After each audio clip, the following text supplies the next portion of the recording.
Eu sou Rosisca Darcy e esse é o 7º episódio do Conversas Imortais, o podcast da Academia Brasileira de Letras. Nesse podcast, você conhece um pouco melhor 12 autores e autoras que ocuparam uma cadeira na nossa academia. Criadores de obras singulares e, ao mesmo tempo, fundamentais da literatura e, por causa delas, se fizeram imortais. Em cada episódio, você vai ouvir trechos do depoimento concedido por eles quando ingressaram na Academia Brasileira de Letras. E nessas conversas, a gente chega mais perto de cada um deles e descobre quem foram, do que gostavam, o que os influenciava, como escreviam e outros detalhes peculiares de suas trajetórias a partir deles mesmos.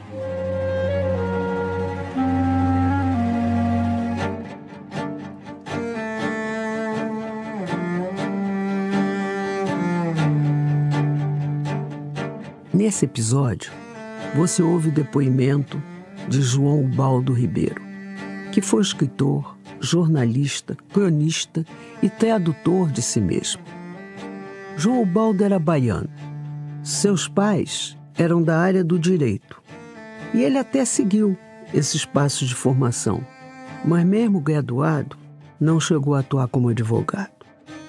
Ainda no início da vida adulta, João Ubaldo deu início à sua carreira como jornalista e seguiu por muitos anos, paralelamente, a de escritor. A ânsia pela leitura, segundo ele, veio já da infância, frustrado com a falta de outros meios de distração ou diversão ao seu redor.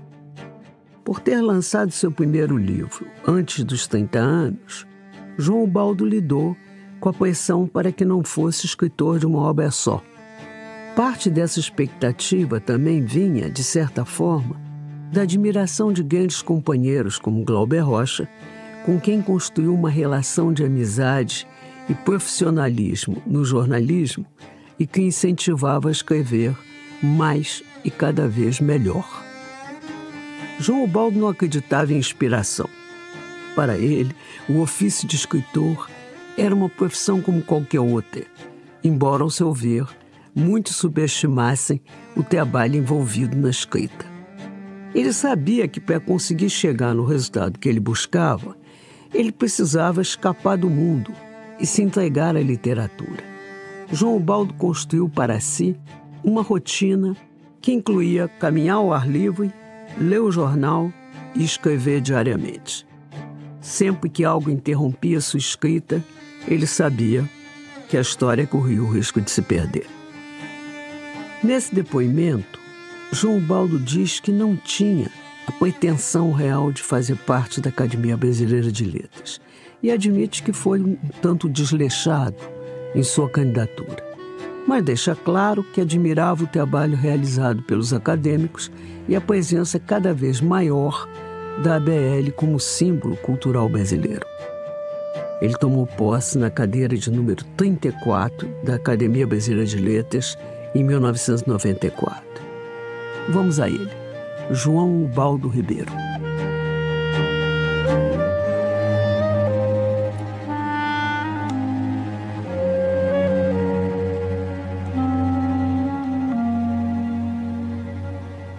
Meu nome completo é João Ubaldo Osório Pimentel Ribeiro.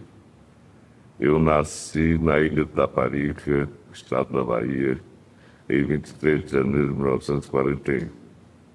Mas há uma alteração em meus documentos feita por meu pai quando eu tinha 10 anos, porque eu, por obsessão dele, já estava pronto para o exame de admissão havia 2 anos e o professor, diretor da escola, disse a ele que eu não poderia continuar a estudar repetindo pela 3ª vez a mesma matéria, que eu ia me dissipar e, enfim, ia praticar.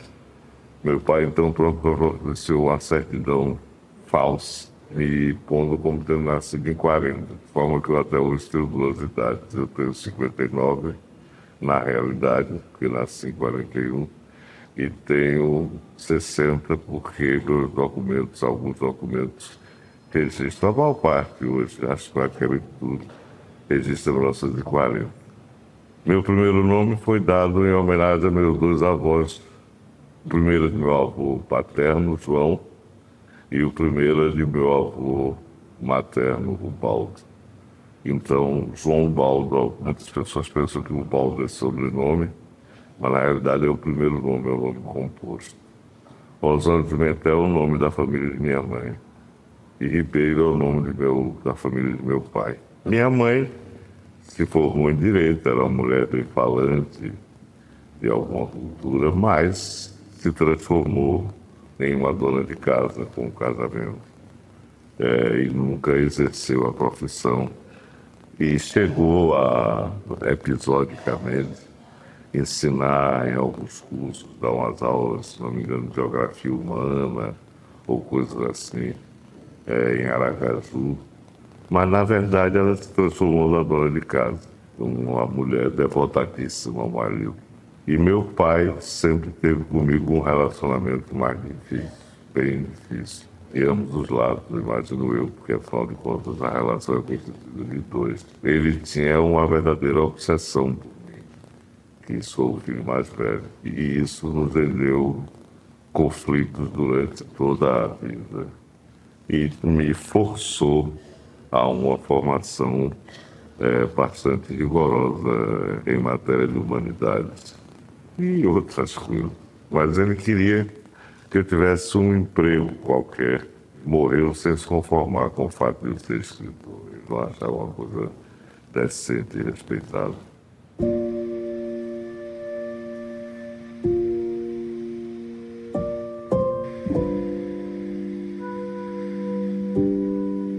Em primeiro lugar, eu gostava de ler. Sempre li muito rápido, aprendi a ler praticamente em um dia só, porque eu já conhecia algumas letras, a rodinha é o O, a escadinha é o A, o H, enfim, essas coisas. Ele tinha uns 6 anos e meu pai me levou a uma escolinha das vizinhanças, onde se aprendia cantando ainda a tabuada. 2 vezes 3, 6, 2 vezes 4, 8. E aí me deram uma cartilhazinha de cordel com aquelas coisas de viu a uva e etc. E eu me lembro que eu cheguei em casa já soletrando de volta da escola.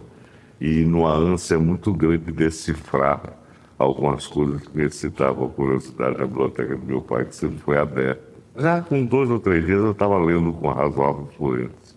Estava a minha ânsia em aprender a ler.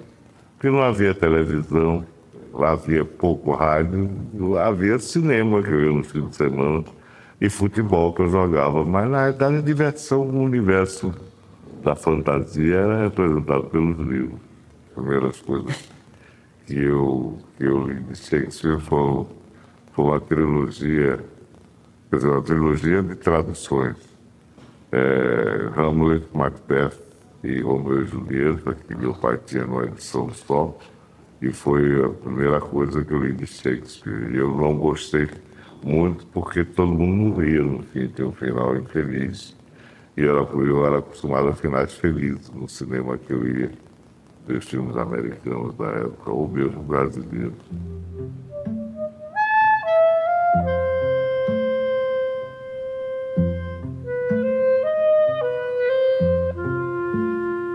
Eu entrei para jornal porque meu pai resolveu que eu devia entrar. E chegou em casa um dia, me mandou que eu me vestisse e me levou para um jornal que estava se iniciando na Bahia. Um jornal que teve uma importância muito grande na história do jornalismo baiano, porque renovou muito a imprensa baiana, injetou uma certa modernidade na imprensa baiana, que era muito provinciana, muito presa a certos padrões. E o Jornal da Bahia trouxe diversas novidades. Foi um jornal muito importante na época dele, durante muitos anos. Eu comecei como repórter e meu setor era porto e hotel. Parte porque eu falava inglês já havia muito tempo, desde pequeno. Bom, eu fiz carreira em jornal, porque eu saí do Jornal da Bahia por falta de vocação de uma reportagem, Mas voltei depois como copydesk e depois fui chefe de reportagem. Depois saí de novo, voltei como colunista. Mas eu sou realmente uma invenção de Glauber, porque foi Glauber que me atraiu para o convívio dos intelectuais em meio aos quais ele vivia. Foi Glauber que inventou que quem entendia de literatura americana na Bahia era eu, não entendia coisa nenhuma, e me senti na obrigação de estudar para poder fazer jus à fama que ele inventou. Foi ele que ficou praticamente me obrigou a escrever, foi ele que me empurrou para os suplementos literários, que na época eram muito importantes, e foi ele praticamente quem me selecionou para compor os quadros da revista Ângulos, que era publicada pelo Centro Acadêmico da Faculdade de Direito da Bahia. Nós convivemos muito, realmente, mas tínhamos uma turma muito ampla, muito larga. Mas Glauber, inclusive, saiu muito cedo já da Bahia. Ele, com 18 anos, já estava pelo mundo.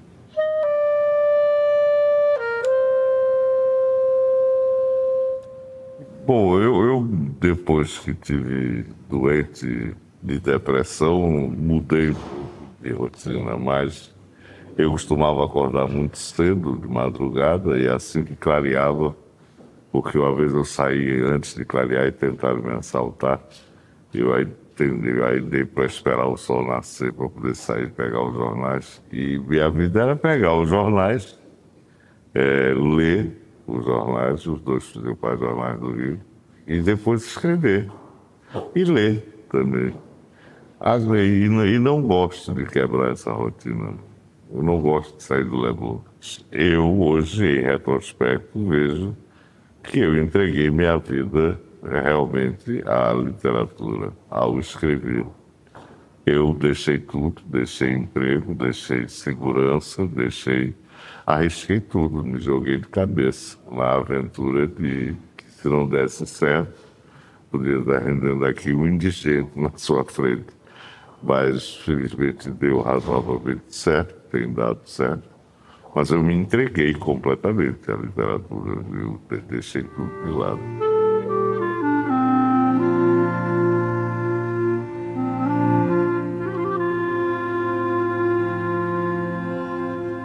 Eu devo ter não, certamente fui exposto e sofri um número enorme de influências. É porque eu li tanto que não era possível que eu escapasse a isso. Já tive períodos de fascinação por certos autores. Mas hoje eu acho que minha obra não reflete assim nenhuma influência direta, nenhuma corrente direta. Acho que não.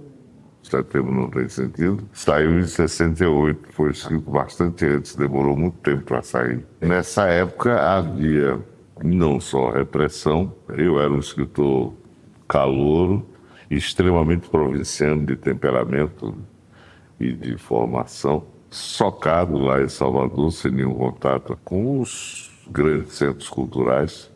E aí me submetia às exigências do editor, que no caso, inclusive, não eram desarrazoadas. Ele achou que o título podia soar como uma provocação, e o título A Semana da Pátria. E, em segundo lugar, ele me contou que encontrou o livro de poemas Luta Corporal de Ferreira Goulart na seção de esportes e autodefesa de uma livraria.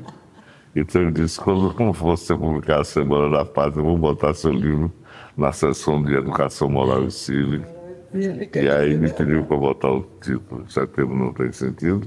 Eu me lembro que minha atual editora republicou o Setembro Não Tem Sentido, quando eu ainda estava morando em Itaparica, e me mandaram as provas. É um livro pequeno, relativamente.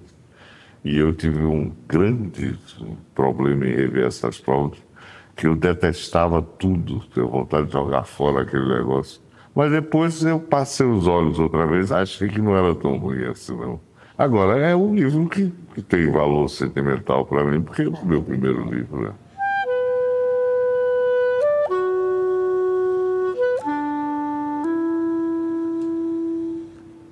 Quando eu publiquei meu primeiro conto no livro, se chamava esse conto Lugar e Circunstância, organizado por Nelson de Araújo, sob a batuta de Milton Santos, eu só tinha publicado esse conto.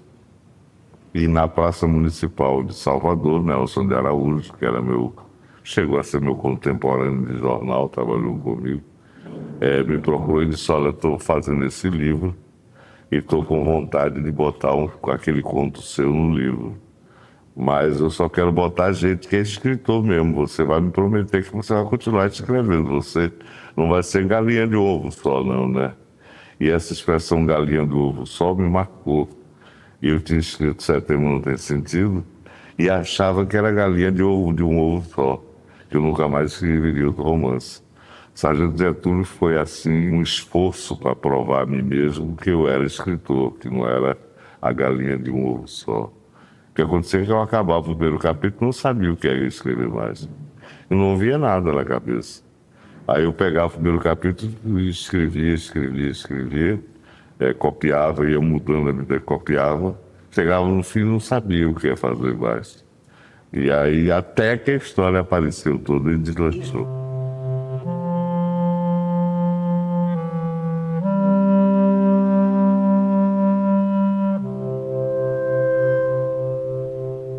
Eu traduzi já 2 livros meus para inglês, espero que tenham sido os únicos, porque é uma experiência horrorosa, eu detesto. Mas o primeiro é porque foi uma espécie de sorte minha que esse livro tenha chamado a atenção de uma editora americana. E eu, jovem, cheio de ilusões, aquele livro saiu nos Estados Unidos, para mim era uma coisa importante. Eu ia ser uma celebridade internacional instantânea, aquelas coisas juvenis. E eles então me entregaram isso para um americano traduzir, e me mandaram as 30 primeiras páginas traduzidas. E o livro, como você sabe, é escrito no que eu chamo de sergipês, é escrito em linguagem quase dialetal. É um livro difícil até para muitos brasileiros. Então, essa tradução dessas 30 primeiras laudas eram calamitosas. E como era meu primeiro livro no exterior, logo dos Estados Unidos, que abriu o mercado, e de fato abriu, depois que saiu lá, começaram a aparecer propostas no mundo inteiro, eu disse: não, deixe que eu faço. E traduzi também o livro Povo Brasileiro, mas por razões diversas.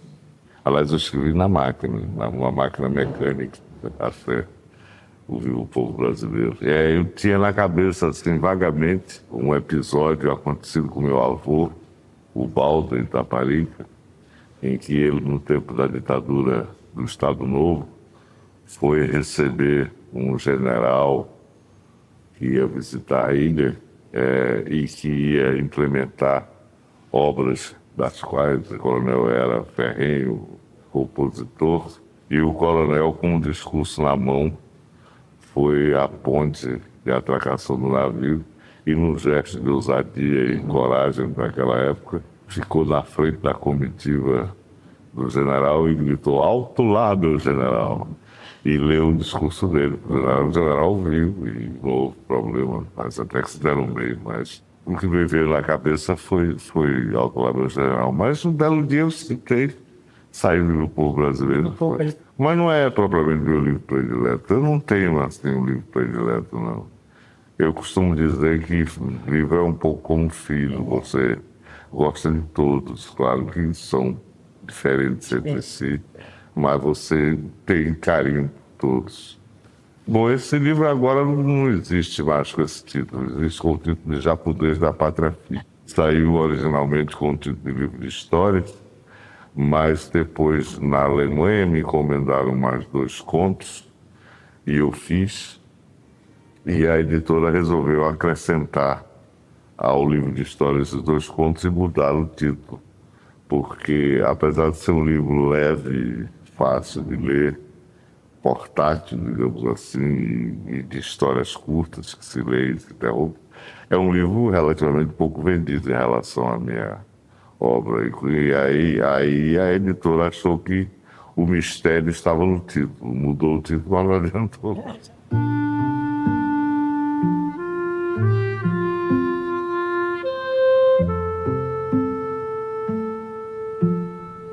eu tenho um problema especial de tempo. Mas eu tenho a impressão que as pessoas acham que o escritor realmente não trabalha, é uma coisa... Não sei o que é, porque o que me mandam de originais, assim, às vezes com cartas peremptórias, assim, por exemplo, manda os originais anexos para a sua leitura e opinião. E parecer como se eu ganhasse um herdeiro do governo para estar lá em casa lendo aqueles calhamaços e mandando opinião, escrevendo e tal. E, em segundo lugar, meu trabalho tem uma característica especial. Por exemplo, um jeito assim, você vem aqui a São Paulo, é só uma horinha que você vai passar, você sai do Rio de Janeiro à tarde, eu lhe pego em Congonhas, você vai fazer a palestrinha ou a mesa redonda, eu lhe levo de volta no hotel, você dorme no hotel, e no outro dia de manhã embarca para o Rio de Janeiro. Na verdade, eu perco 4, 5 dias com aquilo, que eu não perco mais. Porque desde o começo do dia da viagem a São Paulo, eu já estou fazendo as coisas das carreiras de manhã. Aí tomo um avião para São Paulo, já não faço mais nada. Aí faço a palestra em São Paulo. Isso eu falo São Paulo, que é aqui. E quando chego, já chego no fim da manhã, no meio da manhã, já acabou aquele dia. No dia seguinte, para retomar, já é outra mão de obra, outra produção. Enfim, eu acho que meu tempo não pode ser quebrado.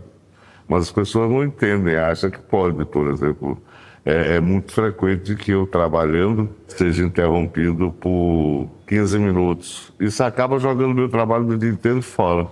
Porque se eu estou envolvido num ponto crucial qualquer de um trabalho que eu estou fazendo, de um livro que eu estou escrevendo, às vezes eu entro naquele clima e consigo sintonizar-me todo com o que eu estou querendo elaborar.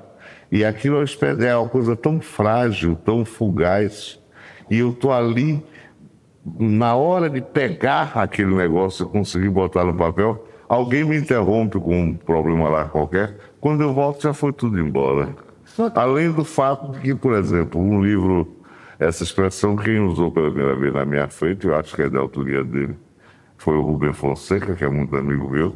Não se pode largar um romance no meio. E principalmente quando está no início dele. Largou, ele desanda. Às vezes por um dia, 2, você largou o romance, quando volta, já não conhece mais ninguém, já não sabe mais quem é o personagem, já perdeu o embalo, já não sabe mais fazer. É um horror.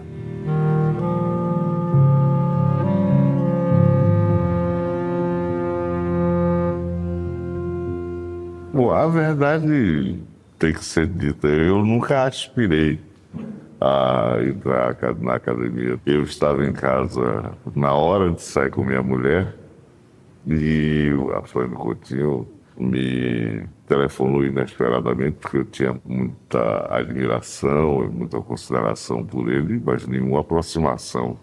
Ele sempre me tratou muito bem, sempre se interessou pelo meu trabalho, assim por diante. Mas eu tinha cerimônia, chamava doutor Afrânio, mestre Afrânio, professor Afrânio. E de repente o Afrânio me telefona e começa a me ditar uma carta endereçada ao então presidente Alcésar Ataíde, me candidatando à academia. No dia seguinte eu fui olhar a carta e aí pensei, digo, eu não vou aceitar esse negócio. Eu não sou acadêmico, não tenho vontade de entrar para a academia. Não. E aí telefonei para a Afrânio e disse a ele que não queria entrar. Ele ficou indignado, me xingou todo, foi uma coisa horrível. Mas pareceu resignado. Alguns dias depois, me telefonou o acadêmico, hoje meu amigo aqui, meu confrade, Cândido Mendes, mas na época, que eu também na época não conhecia, me perguntando se eu poderia receber na minha casa uma comissão de 4 acadêmicos. Então, eu não ia dizer que eu ia receber os 4 acadêmicos na minha casa, eu não ia cometer uma descortesia dessa. Então, disse que com prazer receberia. E no dia marcado, apareceram em minha casa Cândido Mendes, Nélida Pinhon, Alberto Venâncio Filho e Eduardo Portela, para me convencer a aceitar uma candidatura. Mas eu resisti ainda. Eu disse, eu não quero. Mas eu tenho dificuldade de dizer não, fico com problemas. Então o Cândido disse uma coisa que me deixou um pouco desconcertado. Ele disse, vocês vivem falando que a academia não tem escritor, Na hora que a gente veio convidar um escritor para se candidatar, ele se recusa, então não pode falar nada da academia. Eu, na verdade, nunca andei falando nada da academia. mas realmente fiquei assim, realmente eu sou escritor. Aí fiquei sem graça e acabei sendo envolvido e aceitei me candidatar. Fui um péssimo candidato, fiz uma campanha horrorosa, não acertava telefonar para as pessoas, não fui praticamente à casa de ninguém. E ganhei com dificuldade, eu acho que eu só ganhei no terceiro escrutínio. E a academia tem passado por grandes transformações recentes que ainda não podem ser avaliadas e que ainda não se concretizaram de todo. O perfil do patrimônio da academia mudou. Embora não esteja rica como se apregou, mas dispõe de mais recursos. Já iniciou um processo não só de reforma física, como de reaproximação com a comunidade, ou de aproximação com a comunidade. Durante a gestão de Nélida Pion, que não só foi pioneira pelo fato dela ser a primeira presidenta, também a academia se beneficiou das iniciativas que ela tomou de fazer a academia mais presente na vida da cidade, na vida cultural brasileira. Essa tendência tem prosseguido. A academia tem aberto seus salões não só para eventos relacionados com ela mesma, mas para outros tipos de eventos. A academia está se tornando cada vez um espaço cultural mais conhecido. Ela podia ser até considerada um clube, como muita gente considera.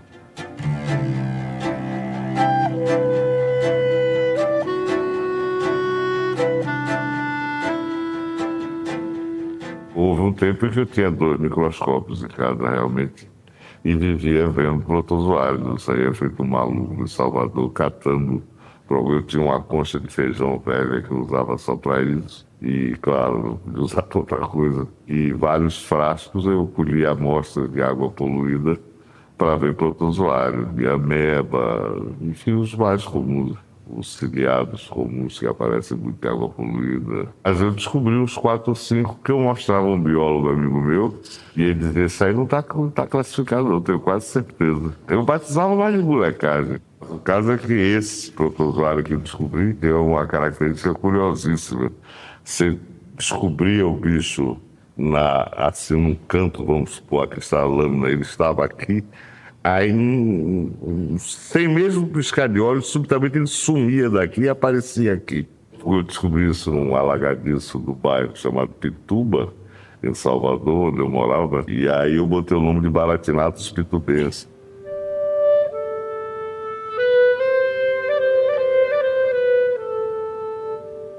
Eu acho sempre meio chato, mas eu não penso nisso, não. Eu sempre penso na história de um amigo meu que foi me visitar em Itaparica e tinha intimidade suficiente, que é um amigo meu histórico, para entrar no meu escritório. E eu estava com a pilha, porque o povo brasileiro, como eu disse, foi escrito na máquina mecânica e rendeu 6 quilos e quase 6,7 quilos de papel, era uma coisa dessa altura, assim. E aí eu estava alucinado com aquele negócio, porque eu já não sabia mais quem era pai de quem, avô de quem, mudou o nome, aquela história complicada. E eu disse a esse amigo meu, você veja que profissão maluca, eu aqui sentado no meio desse bolo de papel, eu vou jogar isso tudo para cima pela janela, eu não quero mais saber desse negócio. Eu aqui escrevendo uma história maluca que nunca se passou, com gente que nunca existiu, e a maluquice, eu não sei de mais nada, quem é tio de quem é primo de quem, sogro de quem, não estou entendendo mais nada.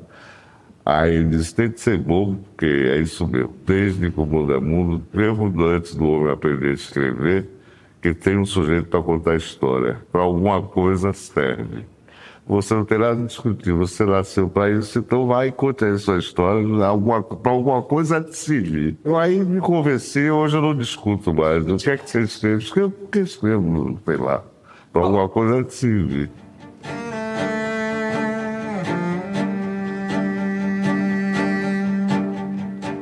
Eu acredito em Deus e me considero um cristão. Fui criado como católico, com uma formação até relativamente estrita, até uma certa idade. Fiz primeira comunhão, ia à escola dominical, fazer catecismo, fui crismado e assim por diante. Mas hoje não posso ser considerado um católico, porque eu tenho problemas em aceitar o magistério da igreja, não aceito em muitos pontos. Sou, como disse, culturalmente católico, ainda me emociono ante a presença do Papa, embora não o considere infalível, nem o vigário de Cristo na acepção mais literal da palavra, porque vigário, no caso, significa o substituto, aquele que está no lugar do Cristo. Eu não acho que o Papa seja o vigário de Cristo, mas é uma figura importante, catalisadora do catolicismo no mundo todo. Mas eu não posso me considerar católico, eu sou cristão. Basicamente, gosto muito do livro de Jó, que é do Velho Testamento. É uma das minhas leituras favoritas, mas sou mais homem do Novo Testamento, dos Evangelhos. E rezo. Antigamente eu rezava fazendo discurso a Deus, querendo inventar coisas, querendo ser eloquente a Deus. Depois eu resolvi que não, que está em Mateus, a única oração que Cristo ensinou aos homens, que é exatamente o Pai Nosso. Eu resolvi que está tudo ali, que o resto ele sabe, que eu não preciso ficar argumentando, nem fazendo, enfim, discurso para Deus. Então, todo dia eu rezo uma Ave Maria, um Pai Nosso ao começar a trabalhar e ao ir dormir. E mantenho meus princípios que eu julgo baseados fundamentalmente nos ensinamentos de Cristo, embora na figura de um pecador, quanto mais como eu. Não, eu acho que eu sou muito ruim de epílogo e de conclusões finais. Eu não tenho muito a acrescentar o que já foi dito. Fico contente em ter prestado esse depoimento e apenas tenho expresso o desejo genérico de que o ser humano não perca a esperança e forceje por enobrecer ou fazer por merecer a sua presença como espécie dominante na face da Terra.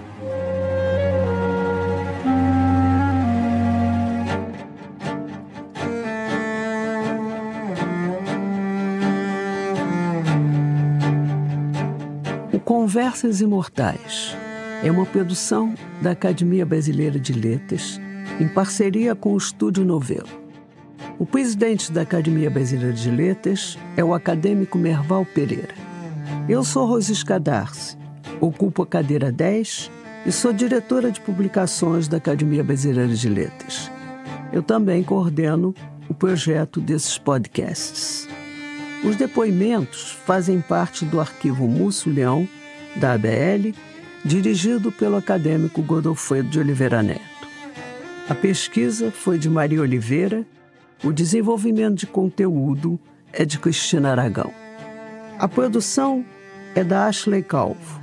A direção de locução é de Evelyn Argenta. A edição dos depoimentos foi feita pela Luísa Silvestrini. O desenho de som é da Mariana Leão. A trilha sonora original foi composta pela Aline Gonçalves e usamos trilha adicional da Blue Dot. A mixagem foi realizada pelo Pipoca Sound. A produção executiva do Estúdio Novelo é da Marcela Casaca. A coordenação do projeto pelo Estúdio Novelo é de Juliana Jäger. A responsável pela distribuição é a Bia Ribeiro. A identidade visual é da Academia Brasileira de Letras. Até o próximo episódio.